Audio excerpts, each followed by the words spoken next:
It's time to get sexy, so watch Secular Sexuality Live Thursdays at 7 p.m. Central. Visit tiny.cc/YTSS and call into the show at 512-991-9242 or connect to the show online at tiny.cc/callsex.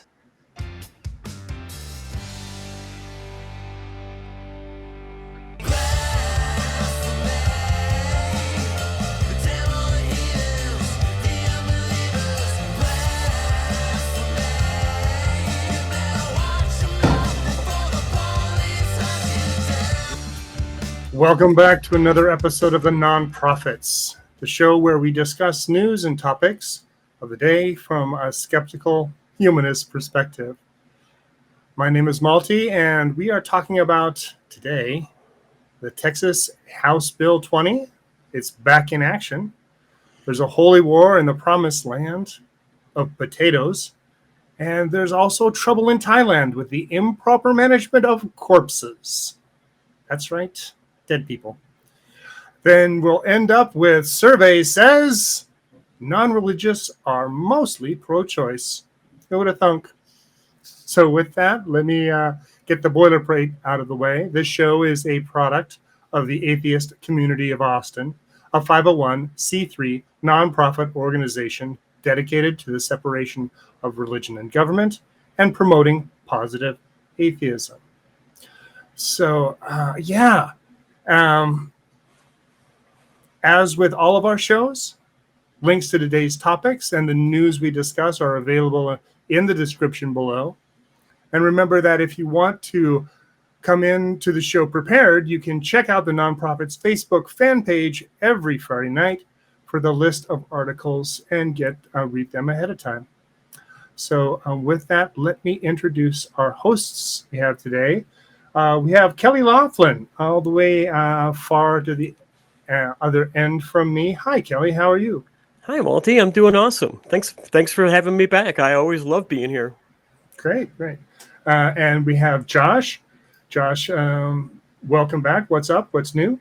Hey, thanks for having me. Happy to be back on here. Nothing new for me. I'm just happy that you guys keep making the repeated mistake of having me back on the show. I think this is the fourth time you've made this mistake. I'm glad you don't learn. You bet. We're always looking for good new hosts or new good hosts.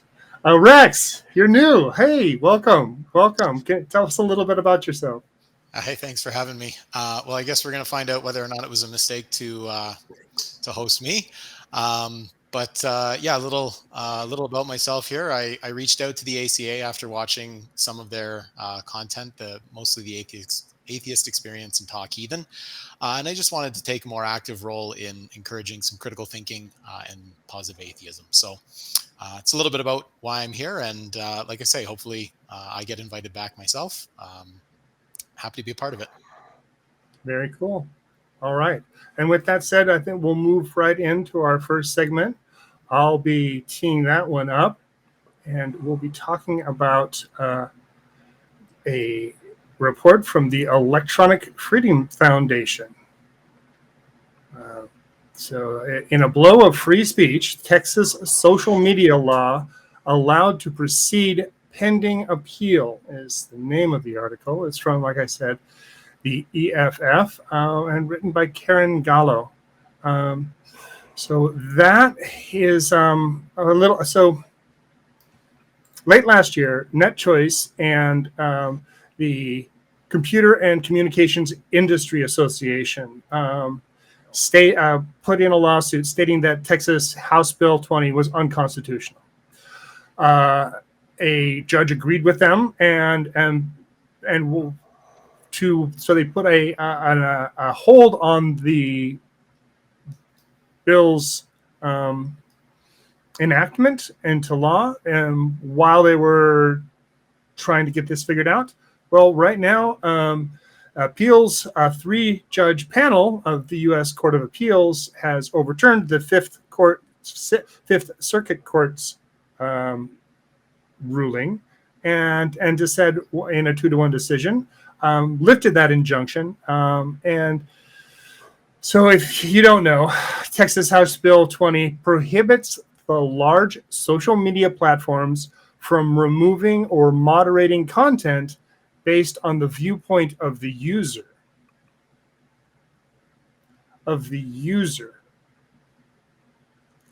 And this can now be enforced while the courts continue their appeal.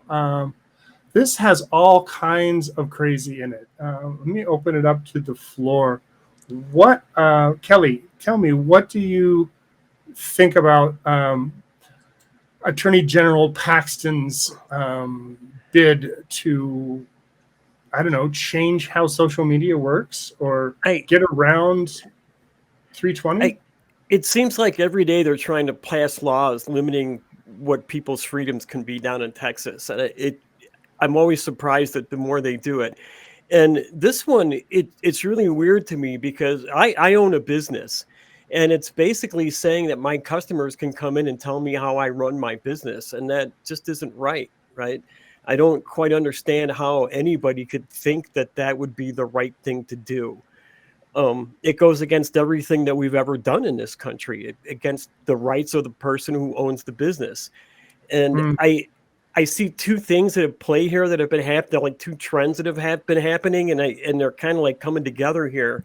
And one is this growing trend of Republican candidates that want to try and get rid of the government and cut it down. And this is exactly what we're doing here, because we're trying to get rid of any oversight that we might have instead of letting instead of letting the government have some oversight into maybe ways some of these laws are passed. They're just going to give that to people. And it doesn't make sense to me in a lot of ways, because most people throughout history, the majority of people have mostly been wrong. So it's also opening up this whole thing to hate speech and everything else. And I have a real problem with it. Like I said, as a business owner, It seems like it's like they're trying to dog whistle this whole thing and say that the whole point of this is that that the social media companies are restricting people with a certain viewpoint, with a conservative or right-wing viewpoint, and that they're the ones that are being the victims in all of this. And they're ignoring the fact that a lot of the times when people have been cut off from these social media sites like Twitter, like Donald Trump, for example, was because he was a right-wing conservative president, and that's the only reason why he was taken down. It ignores the fact that his tweets helped to start an insurrection at the Capitol. It's been people that have been getting constant COVID vaccine misinformation and stuff like that. These aren't political issues that are being fought down, but they're trying to argue that it's conservatives being censored for their viewpoints, when none of these things should have been political at all.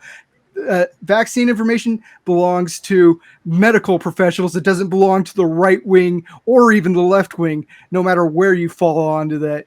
It's very much, they like to act like they're all about small government, not forcing them how to do things, except for when it falls on them. When it comes into Medicare, government shouldn't be doing anything for the people. When it comes into social media, where rich people can actually get something going up against them, that's where they need some help. It's very transparent that they're just trying to get their loud, boisterous voices out into the ether to do whatever kind of indoctrination that they want to do for people, instead of actually caring about what the social media companies are doing. They don't care about how they're run. They care about having control over people that are on a big platform.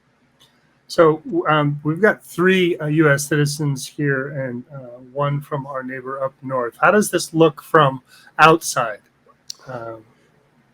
Yeah, so I'm from Canada, and things are very different here. We have limitations prescribed on our constitutionally defined rights and freedoms. We have it in our first section of our charter. It states that the Canadian Charter of Rights and Freedoms guarantees the rights and freedoms set out in it, subject only to such reasonable limits prescribed by law as can be demonstrably justified in a free and democratic society. So basically we establish that there may be limitations to our rights and freedoms, because there needs to be this balancing between the rights of the individual and the interests of the society at large. Mhm. So the rights that we've been granted are not necessarily absolute. I want to come back actually to a point. Well, I guess both something that Kelley said and Josh said. So the first thing with regards to Kelley is this idea of property. These sites, they own the domain name, they own the technology underpinning their platform. So I'm a little bit confused because they have this ownership. If you're to walk into a brick and mortar store and you're to do something that the owner finds objectionable for any reason, they can call security or call the police and ask to have somebody unruly removed from their store, right? Mhm. You don't have this sort of carte blanche access to these spaces, and I wonder why we feel that there's this um, that we're entitled to this access in a digital space that we're not entitled to in a physical space. In Yeah. physical places, we don't even get rules of service that we need to sign before we go into the places. Like on Twitter, it gives nobody reads it, but you have to acknowledge the terms and conditions of it before you sign up for the service. I Yeah. don't do that when I walk into Walmart. I just walk into Walmart and do my thing.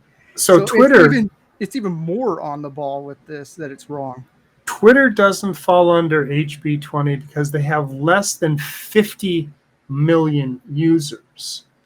So this is hitting YouTube. This is hitting Facebook. And I had heard it explained in this way. So there's two things. There's the Section 230, excuse me, I misspoke earlier, of the Communications Decency Act, which states that that's what gives these companies protection against other people using their platform in a way that is counter to law. Say you're not responsible for someone using your platform to do something illegal. So what I think what was kind of explained to me was that only quote unquote interactive computer services can rely on Section 230, and then Section 230 because that protects these sites from being considered publishers of speech, and that's of third-party content. So First Amendment kicks in if companies are expressing their own free speech, but if you are covered under your own free speech, you're not covered under 230 because then you are no longer an interactive computer service. It's very confusing. So you either have to choose one or the other. You either have protection or you have free speech, is kind of how it was explained to me, which still I don't believe is lawful, nor is constitutional. But that's where we sit right now. So I unfortunately, this last week has been wrought with a couple of mass shootings. One of them was live streamed on Twitch.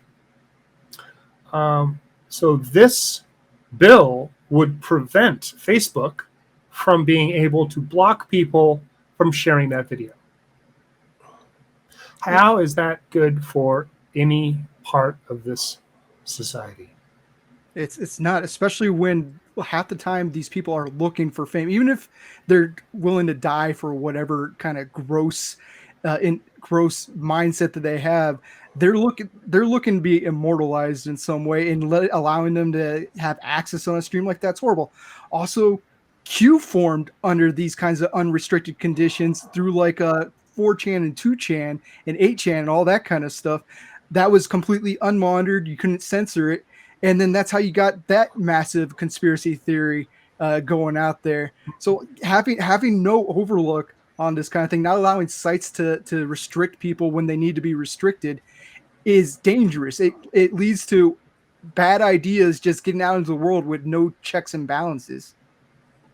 I think maybe I want to push back on that just a little bit. Hmm. I think the issue here is that the law is trying to restrict sites in their ability to moderate the content.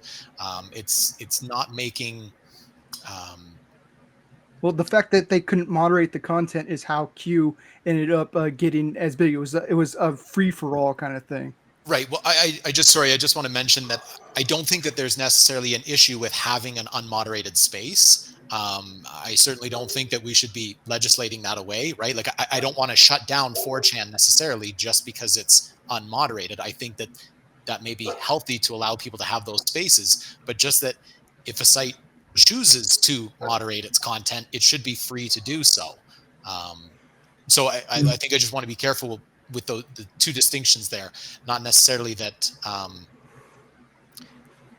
no site should be unmoderated, just that you have the choice whether you wish to moderate your users' content or not.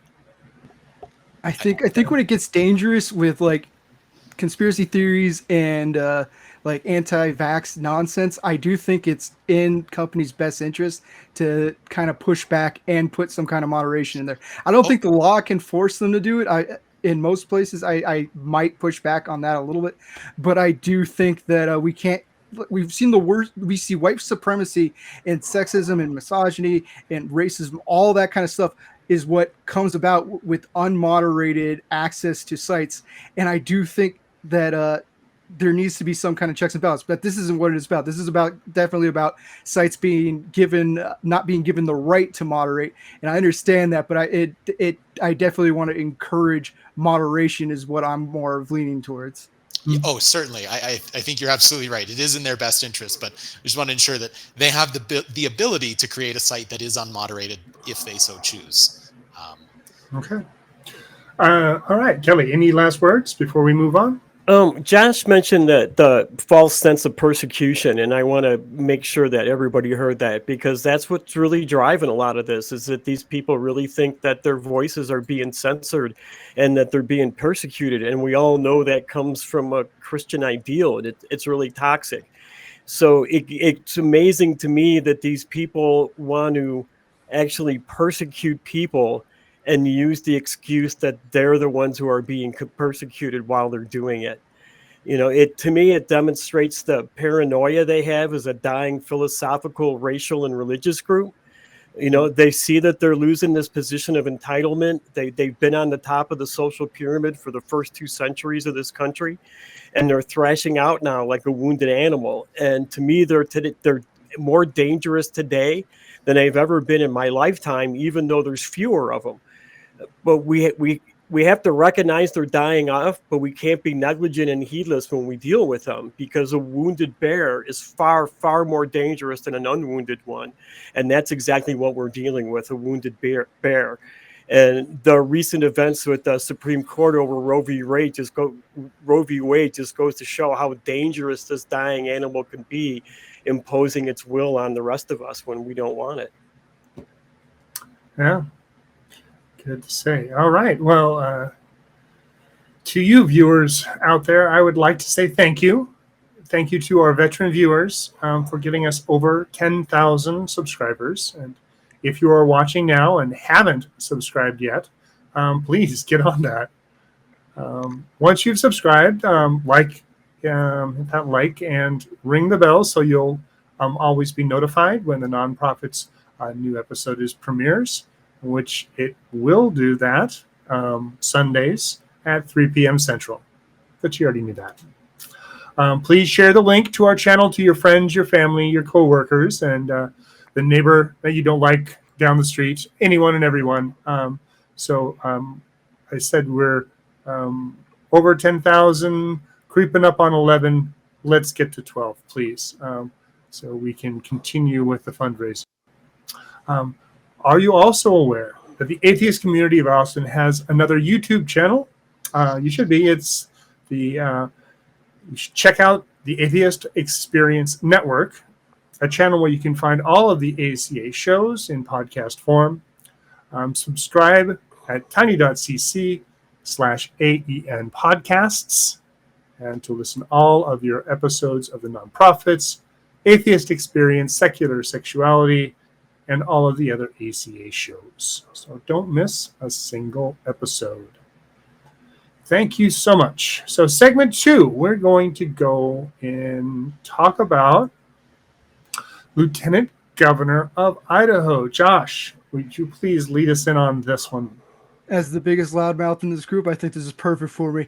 Idaho's lieutenant governor calls on us to pick up the sword and fight Christ. Christ will reign in the state of Idaho, is what she says in an interview. This is by Dead State by Sky Palma from May 9th of 2022. This is another governor, another person in government that's trying to be the next Lauren Boebert, Marjorie Taylor Greene, and just saying like the most inflammatory comments in order to get like a soundbite that appeals to her base. And this is, luckily, it sounds like it didn't really work so well for her in the upcoming in the election. But the problem is we have these people that are saying these horrible inflammatory statements that anybody could say, oh, she's speaking in metaphor or something like that. And you can't say that this is a call for physical action, but it's just vague enough for the wrong person hearing somebody say, pick up the sword for Christ. We've just had a mass shooting, as mentioned in the previous article or in the previous segment. These kinds of vague threats of violence are exactly what we don't need right now in this country. We need people in leadership positions advocating for no violence. They can advocate for any weird policy that they want for their side, but as soon as they start putting up violent imagery into their speeches, it's taken a wrong turn. That happened bad with January 6th, where Trump was able to just weasel out of what his thing as being not. He wasn't advocating to storm the Capitol. It was a metaphor or some kind of excuse like that. They keep using this wishy-washy language in order to absolve themselves of saying these kinds of comments that are definitely going to provoke people on their base to do something horrible. Mm-hmm. Yeah, Janice McGeekin. I forgot to say her name. I think we all said it differently, but she's not somebody that we respect too much. So we'll try our best not to be rude. But yeah, I'm not trying to mispronounce her name. She has been over the past couple of years been no stranger to putting herself out there, like getting pictures taken with the local militia. There's pictures of her for her run of the governorship. She's lieutenant governor currently of Idaho and is running for, or was running for the governorship of Idaho. She lost in the primary. Quite handedly, you said, Kelley? Yeah, by over 20%. Oh, okay. That's good. I mean, she's done things like she's pre-taped speeches at conferences hosted by the white national Nick Fuentes. She showed a video of her with holding a gun and a Bible while she's in her SUV. Things like this are her stock in trade. But anyway, Rex, what do you think of our politicians? I'm always going to hit the cat. It's low hanging fruit. Man. No, it's okay. It's a stark difference. We don't have a lot of secular politicians, even in our parliament here in Canada. But we're just not as loud about our support for our faith.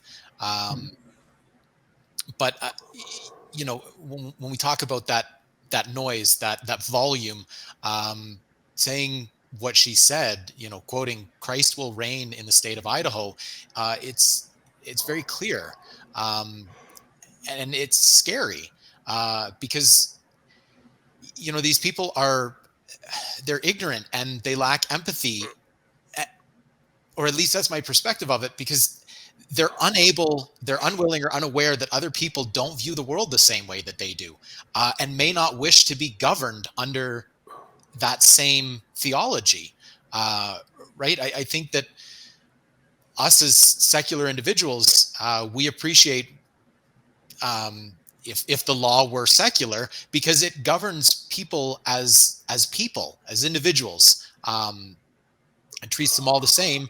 And I think that that's what we should be striving for. So, this idea that one theology is going to reign supreme is scary.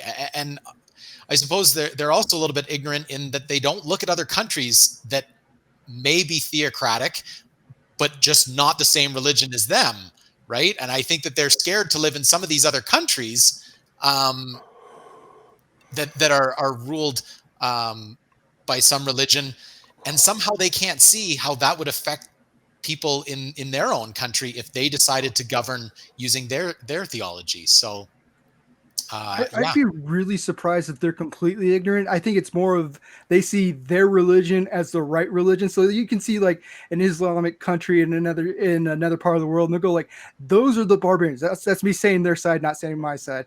But they'll say those are the barbarians. But if we were a Christian nation, everything would be so much better. So it's not so much like they're unaware that there are people that oppose their views. They want to force it seems like they want to force their views on the rest of the country. That's why they had to sneak so many Supreme Court justices into the court from the right wing. It wasn't because they thought that was what the whole country wanted. It's because that's what they want for the country. I don't think they're ignorant at all. This is all like very strategic of them wanting their country to be run the way they want it to be run, regardless of people's opinions on it. Just a difference of opinion there. I think it's just that cognitive dissonance, right? Like this idea that it's my God is the right God, right? There couldn't possibly be another correct, like your God is the wrong God. It's a God of love. It's a God of peace. No other religions ever had that before, so they might get a point.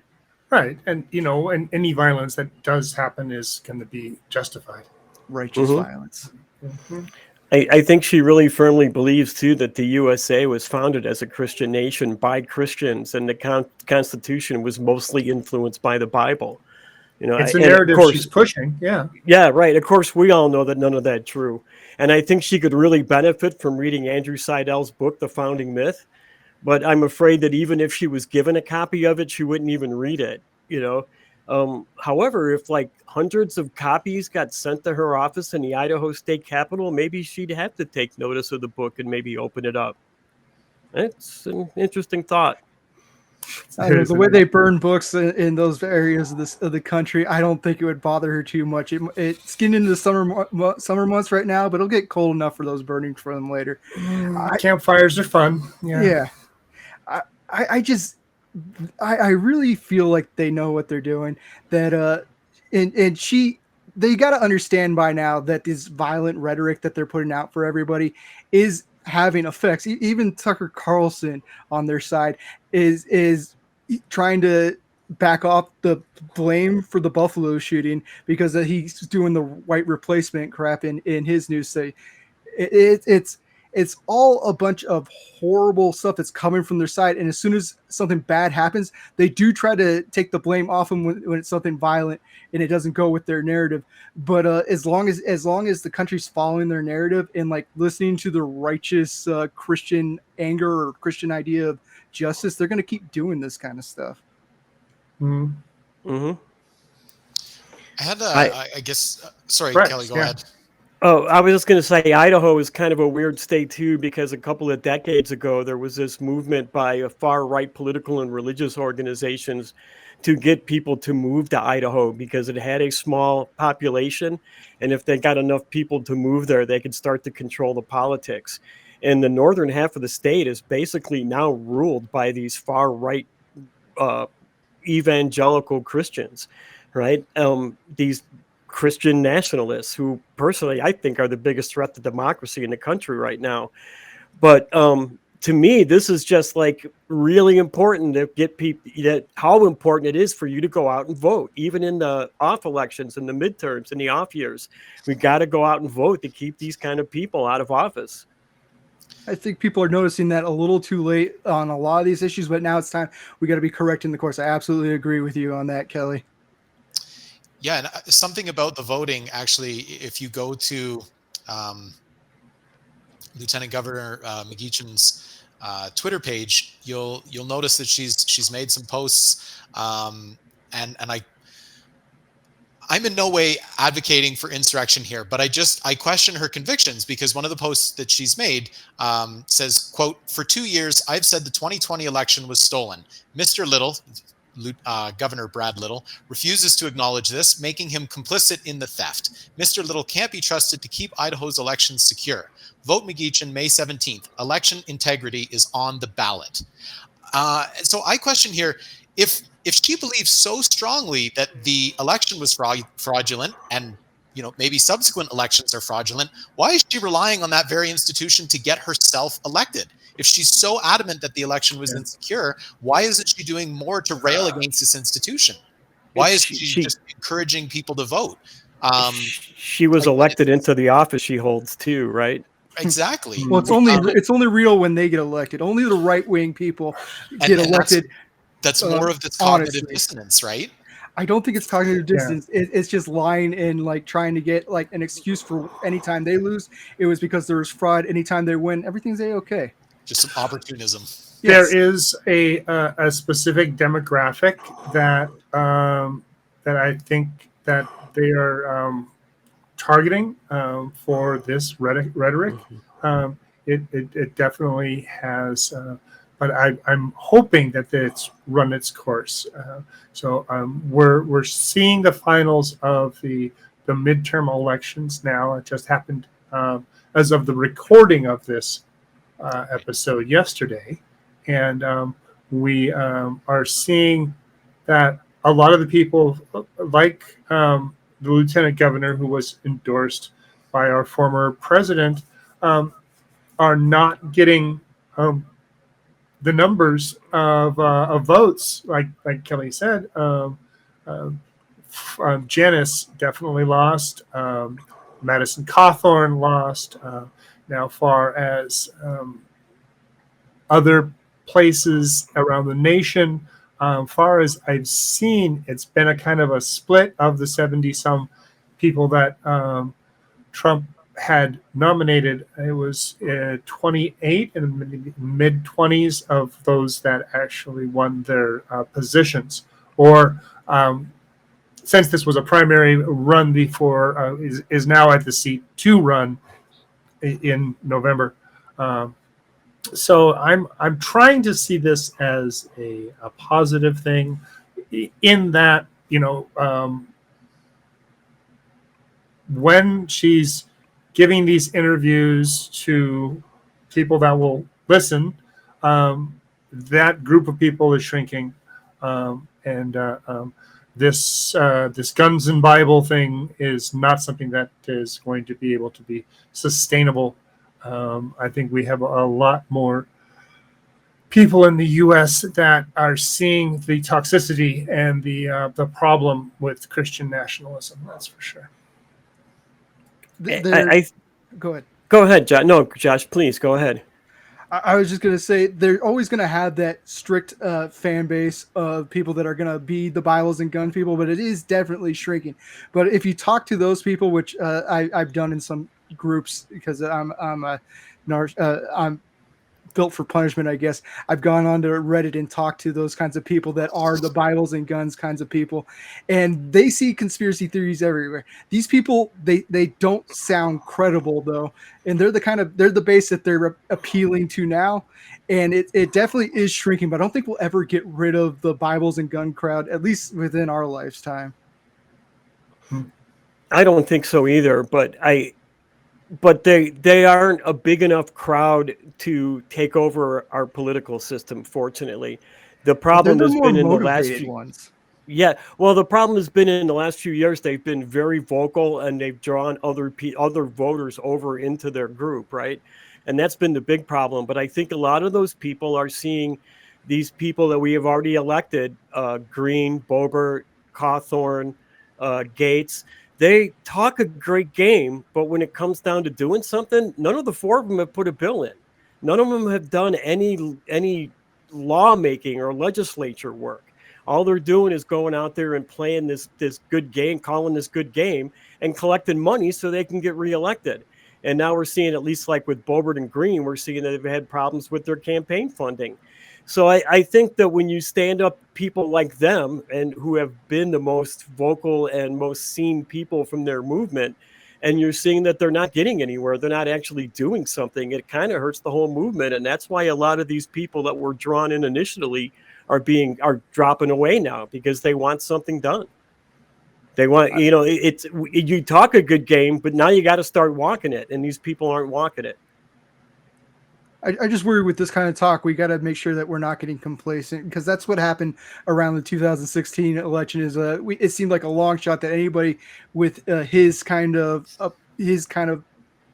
personality would ever get put into office, and people got complacent, and that's what happened. The problem is these people are really fired up. The people that take the Christianity to heart, the white nationalists, that they're actually going to the elections regardless of whether or not they're thinking there's fraud, or they're going and voting for the most part. While I see a lot of apathy on the left side, and even some of the atheist groups that I go into, they think that because of what happened with Roe versus Wade, that they are giving up on the government. They're deciding just to throw in the towel because it doesn't work for them. You can't ever get into that, because then you're just conceding it all to the more extremist views. All right. Vote. Yeah, pretty much. I would say that that is going to be, I think the incumbent president usually has a hard time in the midterm elections, or the party of. And so it is definitely very important for us to keep people like Lieutenant Governor, never mind. Well, I guess before we move on, Malty, you guys are encouraging people to vote, and I think it's important to remember that though McGeechan lost, her opponent, the incumbent, governor, is still no peach himself, right? No. He's anti-choice. He opposes gun control. He's anti-LGBT. He opposes cannabis legalization. So his positions, they really aren't better. They're maybe just quieter, right? So, when you're talking about this governor's race, you may have a quieter Republican candidate, but it's still important to. I guess this being the first time, I can't make any endorsements on this show as far as I know. We can vote, but you can't endorse a certain politician. Right. Yeah. Okay. So yes. No calls. Yeah. I just want to say that people should be aware of what are the positions of the candidates they're voting for, and I just think that the incumbent governor has some questionable positions himself. So just be aware of that when you're voting. Mm-hmm. Be informed and vote. That's the way of ending this section along. Wow, we have been blazing through this segments, so hopefully we'll be making it all the way through to 90 minutes. But if not, that's okay too. But one thing we can do, though, at this point in time, is take a little break and see what has been going on around the ACA on our other shows. I would just love to let you know that whether you choose to transition or whatever transition looks like for you, wherever you find yourself on your gender journey, that if you are telling me right now that you're a man, you get to be a gay dude today. You are a gay dude. Pretending spirituality to date, like the person they're interested in is spiritual, and they're like, oh yeah, me too. John, you're a young man. I would never do that. You wouldn't do that? I would never do that. You meet a nice girl. She's got the crystals. She can go do her crystals. I study rocks. I know what those crystals really do. What begins at conception is a brand new piece of DNA. And DNA is a molecule. Mm-hmm. And you can't murder a molecule. And there's lots of models out there about our universe that don't involve a first cause in this way that you're trying to make a case for it, which is going great, by the way. the thing that I am wondering is just where is the evidence though? So Matt's point was that the fetus is not a sentient being. It has no awareness of itself being there. Well, actually, it's not my point, because I don't care if it's in there writing poetry and curing cancer. It doesn't have the right to use somebody else's body without their consent.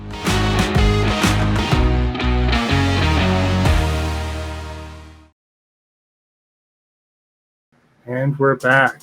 So now we get to go on to Thailand, where we are learning about all kinds of interesting things. Kelley, can you tell us what was going on? Shit. You're going to see what I did there in a minute. Yeah, this is a news story that came across the AP wire. It's written by Tasani Vijpangsa. I probably totally mutilated his name. Police in Thailand arrested a self-proclaimed holy man whose followers allegedly worshipped corpses and ate his excrement, drank his urine and his phlegm because they believed that they were cures for diseases. They found 11 corpses on the man's property. They initially went out there because a woman ended up missing and her daughter was looking for her, and the police went out. Like I said, they found 11 corpses. Only 5 of them had death certificates. So we don't really know what's going on yet. It's a breaking story. It's definitely one I want to keep an eye on. It's definitely weird. Yeah. I found another news source covering this story, and it had this wonderful little gem in it. A snippet from a local television report on the group showed a reported member of the group saying that there was no odor from the human waste, claiming that only those with a tainted mind would sense a bad smell when they were eating it. Now, maybe I'm wrong, but it's not the smell that's going to keep me from eating human feces.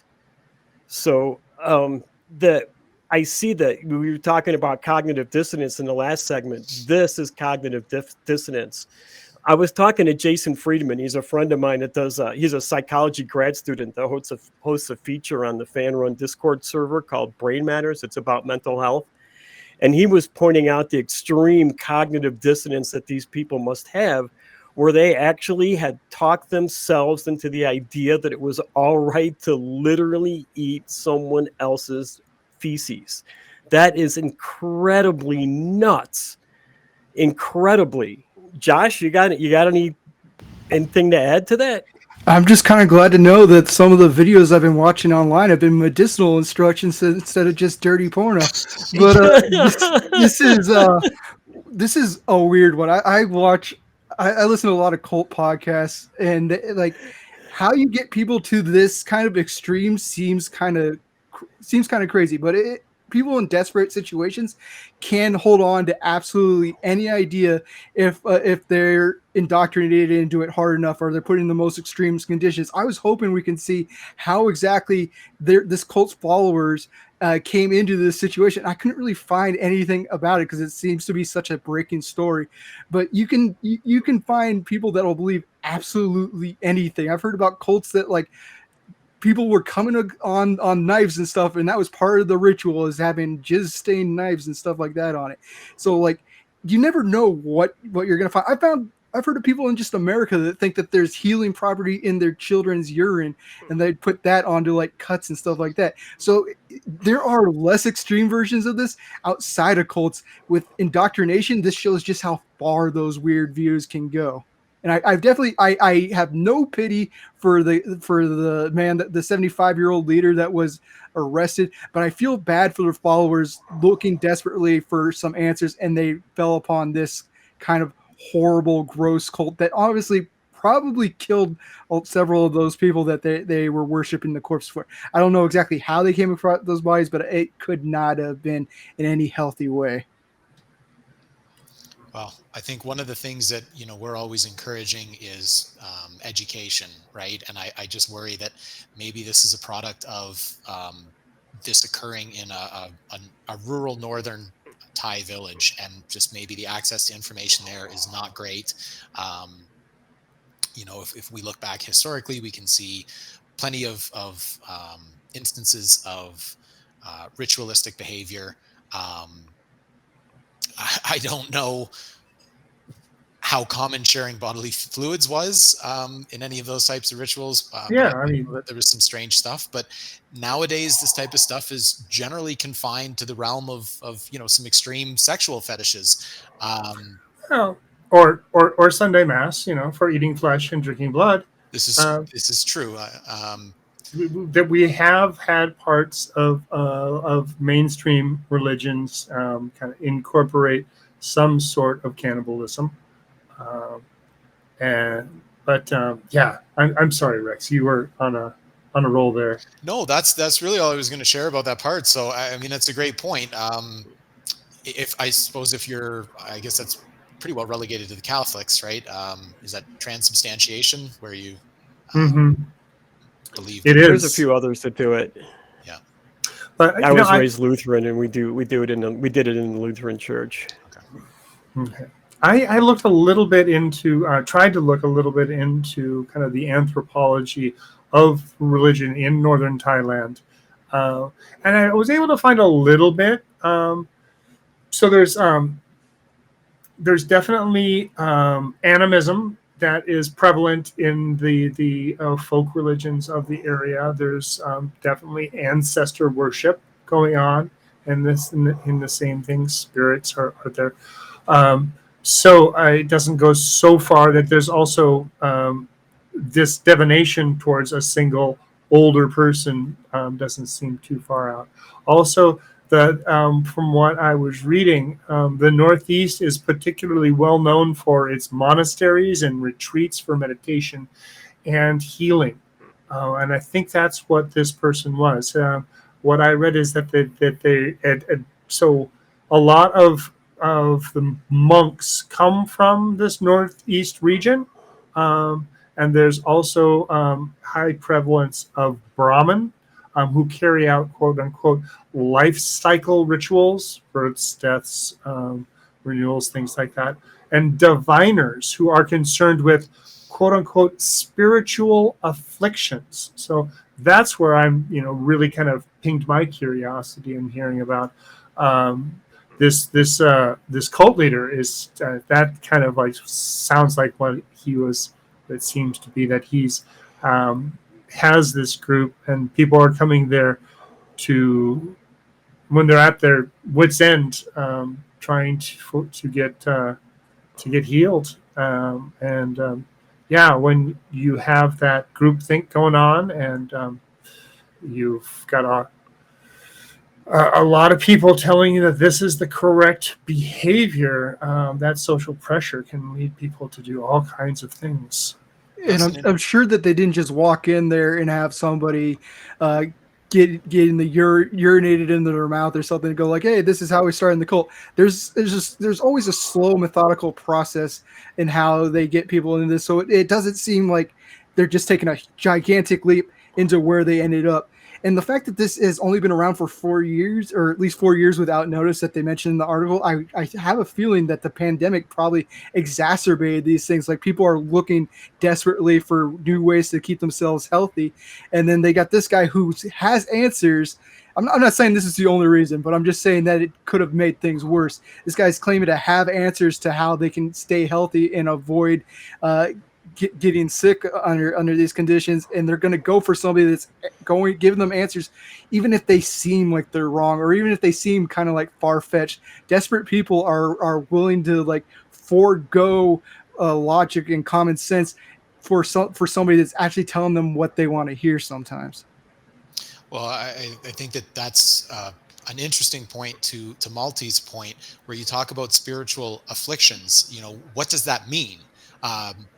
There's no basis for that. It's not a real thing. So if somebody can convince you, just like a Western religion, that your spirit is damned to hell, there's any number of things that you can be convinced to do to cleanse yourself, right? And I guess that makes me question, what do I find more concerning in this situation? The fact that there's a disturbed individual who would create this cult, or that they're able to find so many willing participants and adherents to their cult, right? And for me, I think that it's probably the latter. I think I'm okay with the fact that there's, an individual or a small proportion of individuals who are so disturbed that they would come up with this sort of idea. But the thing I think that bothers me more is that we have such a large proportion of individuals in our population that follow these tenets, right? Whether these be tens, hundreds of thousands of people who follow the cults, or millions or billions of people in the case of religions that are following religion, because it's not that much different. And if we look at religions over time, they've tended to soften their messaging, right, in a way to make it more palatable. Sorry, excuse the pun there. So, though this cult may be starting this way with ingesting their divine leaders' bodily fluids, maybe that message gets softened over time if this cult was able to flourish unnoticed for any longer period of time, right? Yeah. One thing I can say is that's really a good point, is that this guy must have been really bad at growing his cult. There were only 12 people on the compound when he was arrested, and there were 11 corpses. So he's already killed off 50% of his followers. So I guess he didn't. He's not doing a very good job, at least, right? Okay. So and just to reiterate, that the type of animism that is, or ancestor worship that is prevalent in the area, leads to things like that there are rituals for placating spirits who are thought to have caused illnesses to living descendants. So it is your Aunt Ruth coming back to haunt you. That is something that is widely accepted as true in this area of the world. So you're spiritually ill, and then the spiritual illness goes into your actual body. Is that kind of how this works, or is it just, are those two separate things that they're supposedly solving with this? Well, I don't know that. What I did find out was, in that region, that illnesses have been thought to be based upon evil spirits or the disgruntled spirits of past ancestors. And so by doing specific rituals, such like, eating specific things, that is one way of placating those spirits to try to alleviate the discomfort or illness. So you guys look at your medical history a little differently. Oh, go ahead. I would think that to answer your question there, I think that they're probably separate, right? In the same way that in Christian religions, your soul may be damned to hell if you're, engaging in something that the religion doesn't deem appropriate, right? And you might have to say some Hail Marys to cleanse your soul, right? But that is in no way affecting your physical health. Well, and this is speaking just anecdotally, but I've known people that have said, "Oh, the reason why you're sick right now is because you weren't praying right. It's because and stuff like that." So there is some kind of connection between how your soul is and how you're reacting with the so-called God that does seem to affect your body for some religious people. That's why I was just curious for these people. And I'm sure it's probably a combination of both, right? It can be separate, or they could tie it together and say that this can physically heal you. Yeah. So modern medicine has come a long way and still has a lot of people to convince that it's actually something that's useful. Modern medicine is at least the good shit. Well, I mean, and then again, in rural and oh boy. Okay. So one thing I can say is that at least we don't know yet because it's still a breaking story, so we can only hope that this doesn't turn even worse. I mean, we don't know who the 11 bodies are. They could have been somebody that had nothing to do with the cult at all, right? Well, I did think that I heard someone say that 5 of them had death certificates. 5 of them did have death certificates, So but 6 didn't. So, right. And we all know that cult leaders have been able to get their followers to do bad things when it comes to the lives of other people. You know, to look at Charlie Manson or Jim Jones as 2 examples. Oh yeah. So I just hope that this story doesn't really turn worse than it is already. Mm-hmm. Yeah. But who knows? The guy was only arrested for apparently the building he had built encroached on government land a little bit. So he was arrested for that, and he was arrested for having meetings when there was COVID restrictions. So if that's the only charges they brought against him so far, let's just hope that that's the worst that that's going to come out of this. I mean, it seems like a small enough cult where I can't imagine it getting like humongously worse. It's just like a niche idea of bad religious ideas in action that we can take a look at. Like we already like Christianity, all those kind of things. We see that in everyday life, but we don't see like the small beginnings of how some of these things are massaged out all the time. Like these cults are cults are happening all around the world. We're always seeing. There's always going to be an example of something even to this extreme that you probably haven't heard about. So this isn't like some odd, obscure thing that's going on. This is something that's happening all the time. There's always somebody claiming to have the answers for God, and there's always people that need to be on the watch out for fraudsters and hucksters that are taking advantage of people, because almost all these cults, they're taking away your family in order to get your loyalty, your money away from your accounts and into the leaders' pockets. I don't know about any of the financial things with this cult really, but it's something that you just need to stay vigilant all the time, because even the smartest people can be susceptible to cults, and everybody likes to think that they're too smart or too skeptical to fall for one of these things, but they get you in the wrong moment. And even I could probably say that there's a chance that somebody could get me. If they get me in the wrong moment, I'll be susceptible to it. I don't think anybody is above it. All right. I was hoping that they were just collecting the corpses because they had one of those ideas that they could raise the dead back up. Like I think you're familiar with the Love Is One cult, Malty, with the mother goddess woman who was their leader, that they kept the body around wrapped in Christmas lights. Yeah. And because they thought she was going to come back to life, right? Wow. A lot of Buddhist influence there. So resurrection is not definitely not off the table. Usually it's in another form, though. There have been some cults I've heard of that have kept the bodies of like the leaders sometimes because they think that the leader's going to come back to life after a while, and then they got found out after the body had just been around for too long. I've listened to too many cult podcasts to remember exactly what the cults were that kind of fell into this, but even that's not unheard of. They'll take resurrection completely literally on the body that died sometimes. All right. So that being said, let's go ahead and move on to our final segment. But before we do that, let me tell you about becoming a member of the nonprofits. So you can become a member of this channel for as little as 99 cents a month, and click the join button below the video.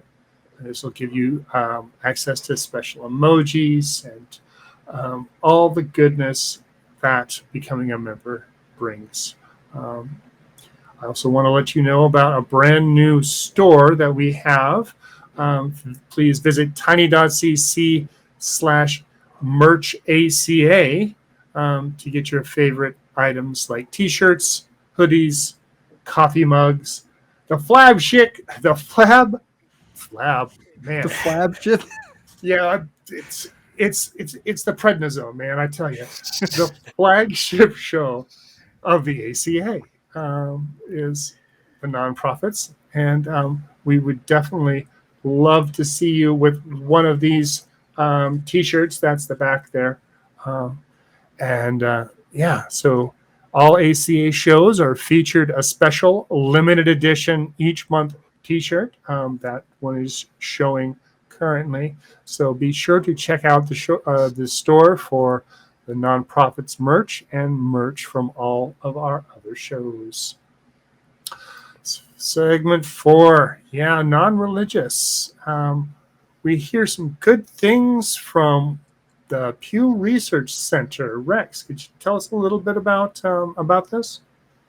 Yeah, so the fourth segment here tonight today, is that the non-religious are overwhelmingly pro-choice. This is published on the Only Sky Media Network. It was written by Adam Lee, and it was published on May 15th, 2022. Now, this isn't the point of the discussion here tonight, but I just want to make a note for any of our viewers, because they might find it interesting. Only Sky Media is a site that grew out of the decision by Patheos to censor negative or critical posts on religion. And so several of the atheist bloggers from Patheos decided to leave and form their own site that was dedicated as a secular space. So maybe a soft plug there for going on over to Only Sky and checking out some of their content. You might find that it resonates with you. So the core of the article here is that the pro-choice support has increased most among the non-religious, while the support has remained mixed among religious groups, varying between mostly opposition among evangelicals and some sort of soft support among Catholics and some of the other minority religions. But the support is overwhelming among the non-religious, with 97% indicating at least some level of support.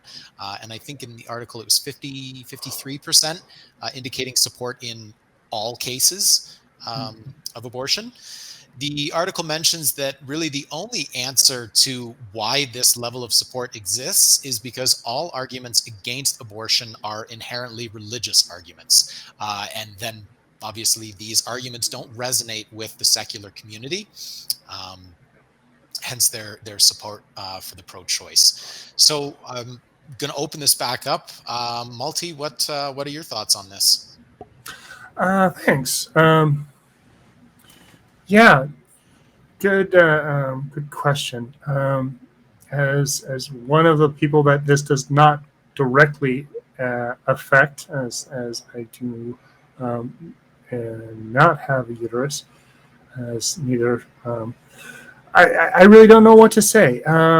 It makes perfect sense to me. Everything that what I've read in the article and the linked Pew Research study that came out. Was able to peruse that a little bit, and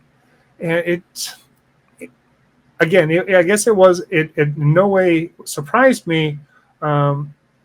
What I did find was that it becomes more and more apparent that when people are educated on the reality of biology, on the reality, or just have a broad education, I think I saw some of that where the shift away from the religious thoughts or the ability for religious reasoning to actually take hold is diminished so much. Again, of course, it was not at all surprising to me that women were more pro-choice than men, and those from 18 to 49 years old were more pro-choice than, or women 18 to 49-year-old were more pro-choice than women 50 and older. So, other than that, I really don't know what else to say. Kelley? Josh? The one thing I'd push back on, and I agree with this article for the most part, and I am definitely pro-choice, but it says there's no secular argument for pro-life or anti-choice movements. I think that's just overstating it a little bit, because I don't want us to come off unprepared for when these kinds of arguments happen. And people, they're not good arguments. Don't get me wrong. I'm in no way say that these are good arguments, because bodily autonomy is something that I cannot see an argument that overcomes that in any kind of way. But there are arguments, like people like to claim that it's murder or something like that. And those are people that are uneducated about what abortion actually is, and that it's termination of a pregnancy, not termination of a fetus. So you just got to be prepared for arguments, not good arguments, but there are secular arguments that can be used to go up against Roe v. Wade that you just got to be paying attention to. You don't write it off completely, because otherwise you're handing them a win if you're coming off like, oh, it's only the Christians, and then somebody comes up to you and goes like, oh, I'm not a Christian, I believe it for whatever dumb reason they come up with for that they think overcomes bodily autonomy, and that they think they can force a woman to be held, it feels like held hostage for 9 months by something in their body, and they think that their argument can overcome that. I don't see it how it does. What about you, Kelley? No, you're absolutely right. The numbers didn't surprise me at all, because everybody knows all the cool kids are non-religious, right? I was a little surprised at how much the change is only after 10 years, although it was hard for me to believe that it wasn't higher back in 2012. So that kind of really surprised me. What this tells me is that we need to be out there standing right next to these women that are standing up for themselves and their rights. Apparently the vast majority of us already agree with them. And now it's time to stand up. Now it's time to stand up with them. Don't be afraid to stand up as an atheist either. If you have a local atheist group or community, wear t-shirts, wear buttons saying who you are. Go out there and support these women. Show the community that we aren't afraid to stand up for what is right. And as a group, we can be counted on as allies. And by doing this, we're not only showing that we are good allies, but that we're worthy of having allies when we're going to need them ourselves. And that might just happen if more and more people like McGeechan keep getting voted into power. Do you think these Christian nationalist warriors are going to let us be atheists if they take over and institute some far-right Christian religion as the state religion? It's not going to happen. I mean, this is a real threat to us too. And we need to build our allies by being allied to people of like-minded. I'm not saying that they're going to take over the government, but that chance is always there unless we don't get up and do something and stand up. And I realize everybody doesn't have all the time to do it, that everybody doesn't have money to contribute a lot, but every little bit helps. I mean, you're all familiar with the butterfly effect from chaos theory, in which a small change in one state affects a larger change in a later state down the road. Be the butterfly. Be the butterfly beating that wing. And if we can get 1 million butterflies, we can create a hurricane. Oh, that's an important point, Kelley. And that's actually something that was missing from this article, was the fact that not only is the proportion of the nuns, N-O-N-E-S, that are supporting choice is growing, but the overall proportion of nuns in the population has grown as well. So if you go to Gallup and you look at their religious survey, you'll see that nuns represented 14% of the population when this initial survey was done in 2012, and that figure is now up to 21% as of 2021. So not only are more people not religious, but that share of non-religious people is more supportive of the pro-choice movement. So we have a larger proportion supporting pro-choice of a bigger slice of the pie. There's a couple of other numbers here that maybe I can just pass on real quick from the Gallup survey. So over that same time period from 2012 to 2022, religious membership dropped from 59% to 47%. Regular religious service attendance, which they would classify as attending a religious service in the last 7 days, dropped from 40 to 29%. And individuals identifying as evangelical have dropped from 41 to 36%. So the nuns are increasing, and this sort of fervent religious attendance and fervent religious belief seems to be slipping ever so slightly. So we're starting to try to counter a loud minority. Yeah, definitely, for sure. We just got to make sure that we're getting motivated, just like they are a loud minority because they are motivating people with their loudness.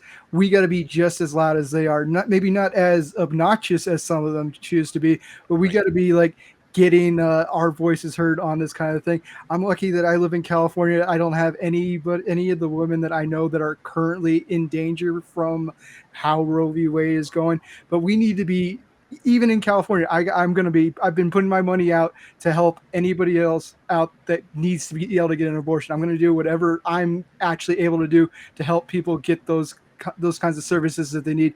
And we need people doing that in every state, whether you're in a blue state or a red state. You got to be active on this and keep your eye on how they're trying to take things, because Roe v. Wade is just the first step in what they're trying to do. So there's talk that they could be going after the LGBTQ community. They could be going after contraceptives. We got to be like on the ball on this before they can snowball all this horribleness onto the country. One thing that I wanted to reiterate is one of the things that the Pew study highlighted is the difference in education and the views. They say it's not as large as the Christian non-Christian divide, far as pro-choice versus pro-life, but nearly as much. 63% of postgraduate education, people with postgraduate education, would say that they are pro-choice, and that 37% for pro-life. So when you look at the figures for the people with no college education, it's pretty much just a flip the opposite direction. 20-point lead for pro-life people. So just like, again, yes, we need to be out there and be vocal in our local politics, in our local governments, but also in the funding of education for the students, because a well-educated populace is going to be better for all.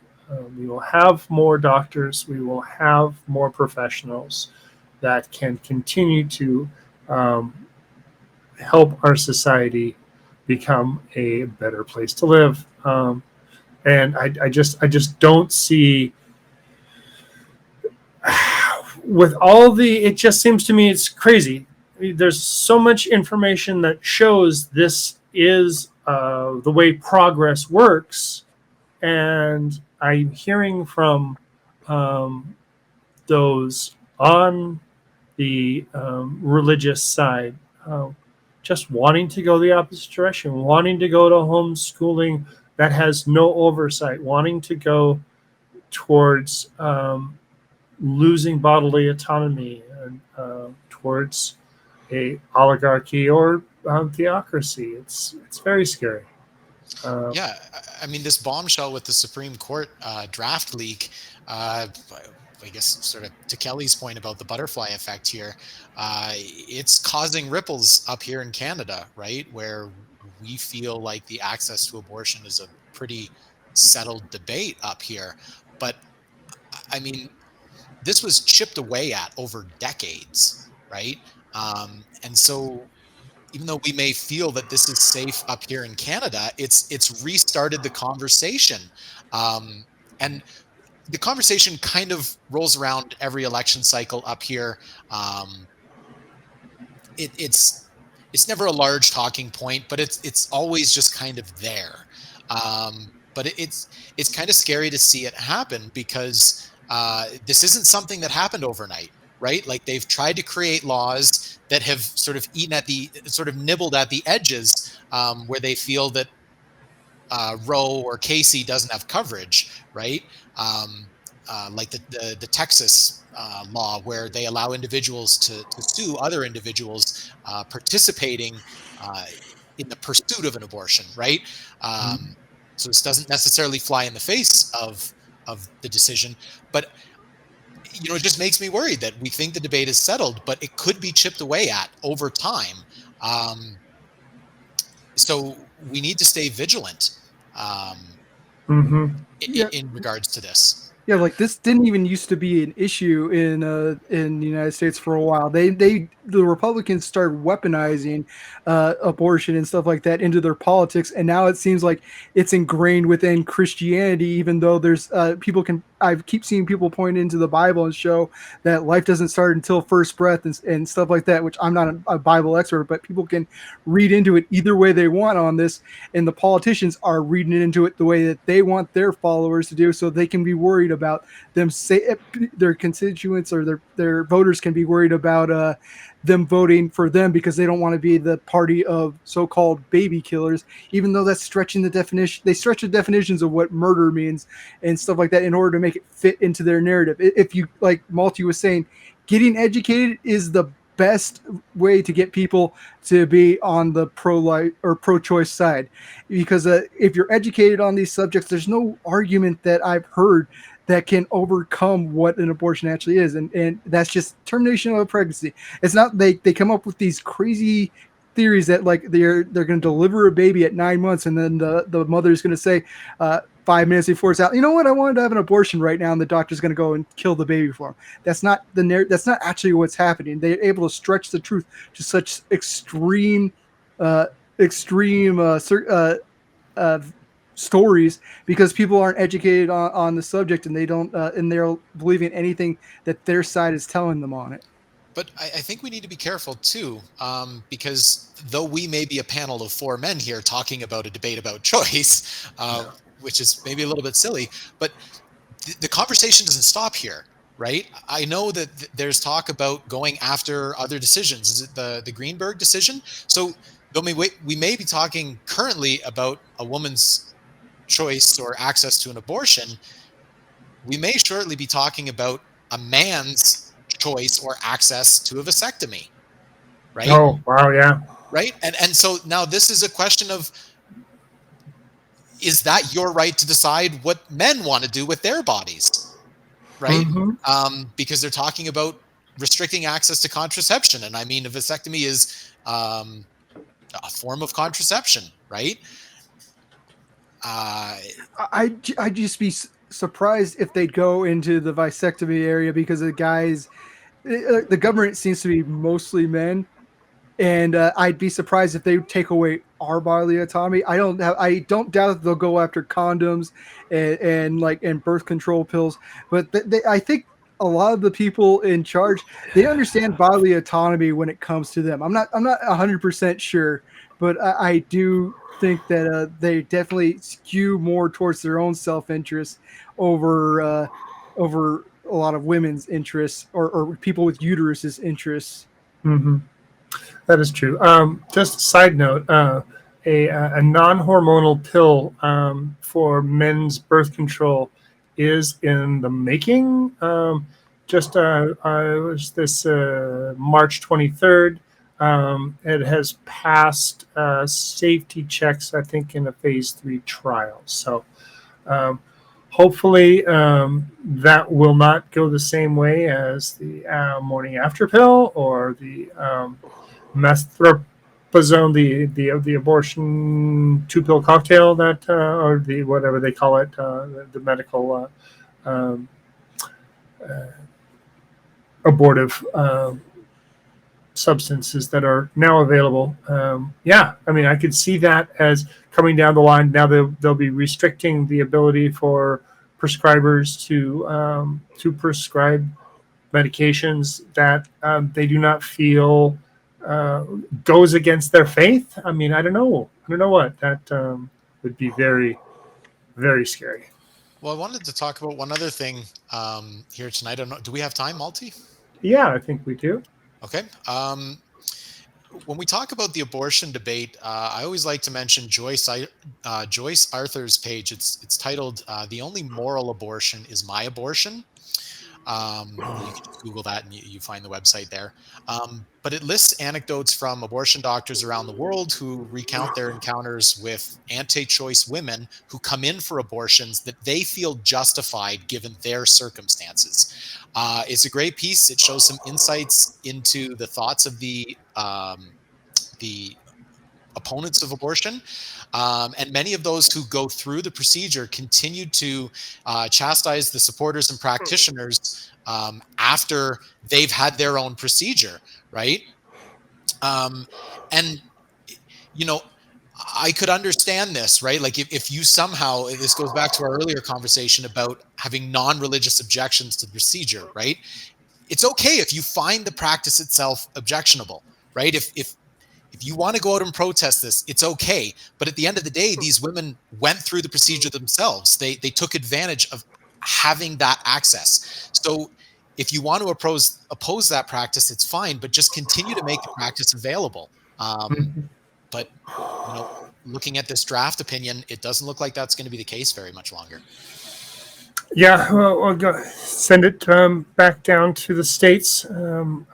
I have been very thankful that the state that I live in is very supportive of the rights of the people that live here, no matter what their genitalia happens to be.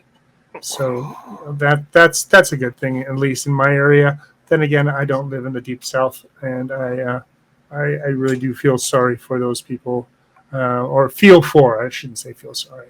I feel for them. And would like to do whatever I can to help out. So that's one of the reasons I'm here. Yeah, and Rex was 100% right, like about them justifying their own stories, and that's why the people in power, they don't have to worry about their own home life when it comes to abortion access and stuff like that, because they're always going to have the money to fly somewhere where they can get this procedure done, even if it goes out throughout the entire country. They'll find some way in order to get it done for their rights. Well, it's a matter of the people that are voting for them have got to be looking into their interests and looking into getting themselves protected more than the people that are enacting it in a Supreme Court or something like that. I think you were gonna say I was wrong about something, Rex. No. To your point, I think Canada's actually opening itself up to individuals from the States who want to come north for an abortion. They're going to accept them as patients. So, to your point, not everybody has the ability to do that, right? Yeah. Think of somebody who's in some of the southern states. If they can't afford a flight out of a rural town in a southern state, it's a long drive. You want to drive from Florida, it's 20 hours, right? Sure. It's not easy. Yeah, it's not a viable option for everybody. Some people, they can't even get the time off work to fly to Canada for an abortion because they need the money that bad. So that's plane tickets and on top of the work missed. It's not available for everybody. It's available for very privileged people. They'll be able to take care of it, and they don't have to worry about these issues so much. The draft opinion too, it contains language about this not being units of babies or something like that. No, it doesn't. It talks about this not being explicitly stated in the Constitution, and that being one of the reasons for striking this down. And it feels like such a silly argument, because there's so many things. All of our modern technology, none of this existed at the time of the Constitution. How can we make laws governing technology when those aren't explicitly stated in the Constitution? Yeah, we didn't have internet companies for them to worry about censorship like in the first article in the Constitution, but they could still worry about laws about that. It's a very ignorant kind of argument to make. It's one they're using to justify. I don't think they actually believe that's a good argument, but they can put it in paper and they can massage it out and try to make it sound like there's some kind of justification behind it. So it looks like we're coming up to the end of our 90 minutes. So if I'll ask each of our panelists here to give a quick wrap up of either this article or anything actually you want to say to close out the show. Kelley, why don't you go first? You know what? I can do this real quick and real succinct with one word: vote. What do you think, Josh? I'm going to agree with Malty or you on getting people educated. You got to make sure that you're getting yourself knowledgeable about these subjects as best as you can. You don't need to be an expert, but even just even just a pretty rudimentary knowledge of abortions is going to land you onto the pro-choice side of the argument. I can guarantee 99% of the time, even though 98% of statistics are pulled out of people's asses. So just like make sure that you're voting and that you're getting yourself educated and like voting on things that help other people gain access to education. Rex, thank you for joining us for your first episode of the Nonprofits. It's always great to have someone who is educated in maths and statistics to come in and share their wisdom. So thank you so much for joining us. Well, thank you for having me. And I guess just my closing words would be to sort of echo Josh's sentiments. Try to get yourself educated, and in the absence of that, have deference, right? Defer to the experts. Mm-hmm. So, and to all of you out there in YouTube land, please join our fan social media outlets. You can find most of the Nonprofits hosts on the atheist community of Discord by going to tiny.cc/acd-discord and on our Facebook at tiny.cc/FBNP. If you'd like to support the show, you can do so by becoming a patron at tiny.cc/PatreonNP. And if you find yourself already shopping at Amazon, you can support us using Amazon Smile by choosing the Atheist Community of Austin when asked to. So we value your feedback. Please tell us what you like, what you didn't like in the comments below, or email us at email us at nonprofits@atheist-community.org. And my final thoughts are, I want to say thank you for all of you to making this another episode of the Nonprofits run so easily, smoothly. We tackled some pretty strong subjects, and I wanted to thank all of you guys for all you do to time and effort. It's well appreciated. So thank you all. Thank you, Malty. It was a real pleasure to work with you today. Thanks very much. You bet. So thank you all for watching and listening, and we'll see you next time.